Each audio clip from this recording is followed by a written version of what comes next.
Amy took off her apron, easily shaking it out of Lisa's hair. I saw her birthday earlier today.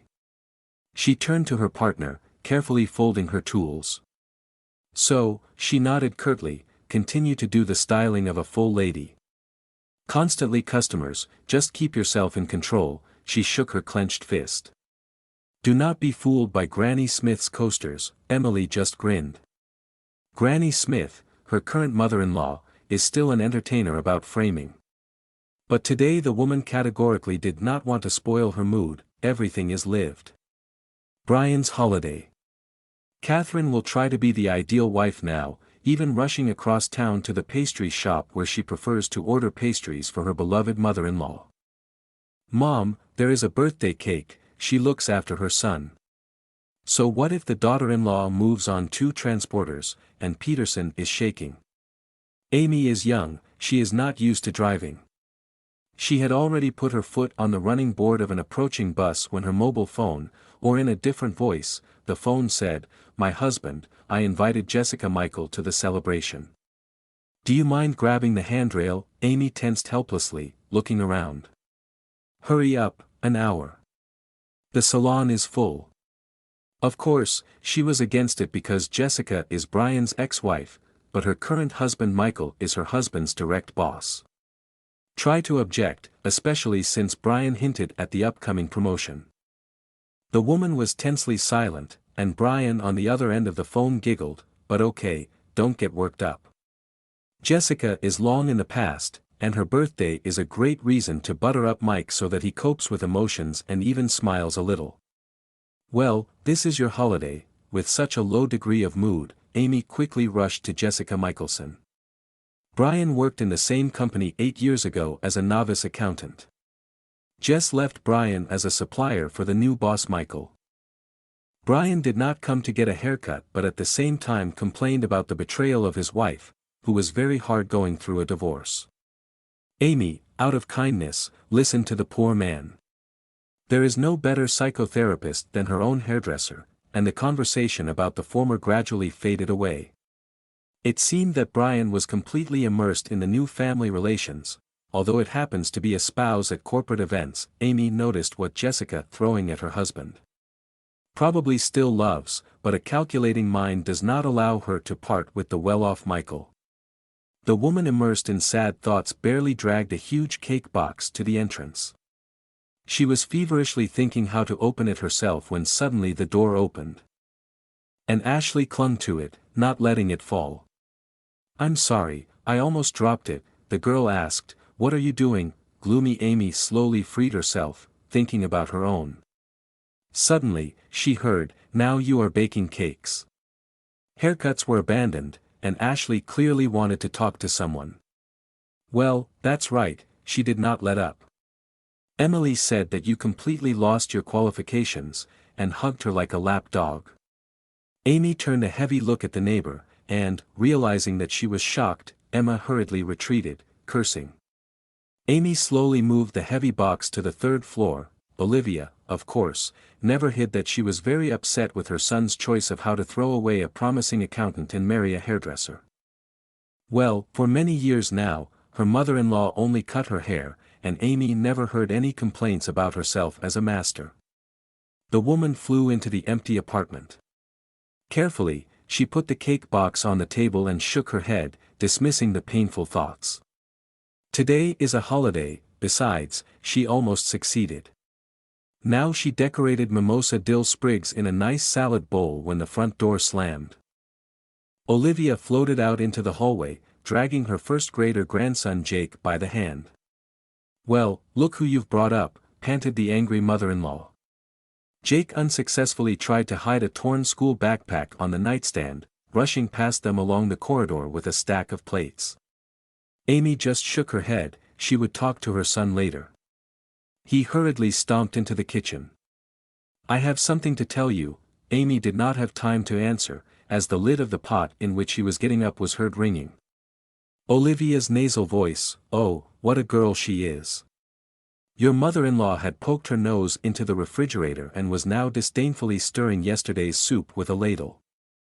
Jake glanced at his grandmother and grabbed a sandwich with red caviar from the dish. After eating it in 2 pieces, he stared at his mother. "Can I have some more?" Amy frowned. "Be patient, now the guests are coming in at the table." Jake sadly looked at the table snacks, sighed, and trudged to the nursery. Amy rushed at her daughter-in-law. "How can you do this? You don't have any contact with your son at all." The woman put her hands on her hips and said in a thunderous voice, clearly admiring him, "That's how it all starts. First, the mother doesn't care. Then she beats up her wife, and then it's not far to prison." Amy even stopped dumbfounded. She clearly didn't understand what was happening with her mother-in-law. They didn't see each other very often, but today the elderly woman clearly had a demonstration performance. Olivia, with her son the mother-in-law, stopped picking at her fork. Serving a salad on the table is more likely to find a normal job for yourself. You will find an accountant, for example. And then Amy's head clicked so that her legs grew. Granny Smith is haunted by the fact that her daughter-in-law does not drive SUVs like accountant Jessica. She took a deep breath. If only she could still have swallowed the soup trick, then what was happening was beyond her strength. She tried so hard yesterday, collecting this mimosa, and Olivia almost corrupted her. "I'm sorry, I'm not Jessica," Amy began, but her mother-in-law stopped her with an evil look. "Don't even compare yourself to her." Jess from Amy was standing gasping for air from injustice when the front door slammed. Then the whole space around her was filled with stupid female laughter and heavy fashionable perfume. "We have arrived," her husband Brian looked into the kitchen, barely bypassing the heavy Olivia. Amy went out into the hallway. Jessica was preening in embarrassment at the mirror without clothes. Adjusting the red lipstick on her lips, Mike was detained by customers. Brian whispered, "And you, Jess's car is under repair." "So I picked it up from work with a coffee icon." Amy buried her face, letting an uninvited guest enter the hall. Passed by, swaying her hips, and pulled the birthday boy by the hand. Olivia and Jess immediately rushed from the kitchen to them. "You look great, you have a ton of lips. And what did you cook?" Jake described the advantages of the laptop that she gave to the birthday boy. Her mother-in-law pressed her plump hands to her cheeks, admiring the cost of the present. Amy felt absolutely superfluous on this holiday, and her husband's voice brought her out of her stupor. "Buzzard coffee, Katiusha." "Well, do it." The woman pushed the faithful away, making her way to the kitchen. "Why didn't you go to the coffee shop if you want coffee so much?" She started boiling. "I don't have time for salads," and then your mother distracts and spoils the mood. Eggplant with nuts, and then she heard, ugh, that it was Olivia. Really, it was impossible not to notice. Decent people would have gathered in the cafe, and hear the collective farm. There was a mimosa tree at the table. Jessica pointed at the salad with a squeamish cheerful smile with a manicured finger. The color rushed to Amy's face. She was about to answer with dignity, but the doorbell rang, the birthday boy rushed to open it, and Jessica jumped up like a frisky goat. From the hallway came cheerful voices and sounds of kissing. Olivia, who appeared next to her daughter-in-law, painfully elbowed her son. "In 5 minutes, the head of the department will redo everything and serve the guests." Amy did not have time to come to her senses. Her mother-in-law grabbed the trash can and swept away almost all the snacks on the table. There was only a long-suffering broken mimosa. "What are you doing?" Amy snapped. She grabbed the woman by the hand. "Go home if you don't like it." And grabbed her former daughter-in-law out of anger. She squeezed Olivia's fingers so hard that she screamed in pain. Brian, Jake, helped the woman to find out what had happened. But Amy no longer heard them. She was staring at his face with all her eyes, from her chin to her nose. She was wearing the infamous Ashley Jessica lipstick. She went crazy, hit me, and threw all the snacks in the bucket. My mother-in-law was yelling. Not forgetting to lie to her daughter-in-law. "Amy, what are you doing?" The birthday boy started shouting, red as a cancer, but only she stood silently with her arms crossed over her chest. When Jessica mirrored love does not rust in the voice of the faithful. Metal sounded. And Brian backed down, but something you think up for yourself. It's just Amy congratulated her, tore off her apron, and threw it in her husband's face. Wipe, don't be disgraced. And then, without me, perhaps, yes. She went to the bedroom to collect her travel bag. It's good that she planned to go to her mother's dacha. It remains to report a couple of things. The woman fastened the naughty zipper when her upset husband fell, accompanied by a booming boyish more. She went to the kitchen. It was necessary to take food with her on the road. For a good reason. Tell me honestly, Amy, Brian faltered. Why all this farce in front of Jessica?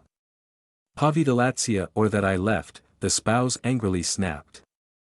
Stop the hysteria, who will set the table?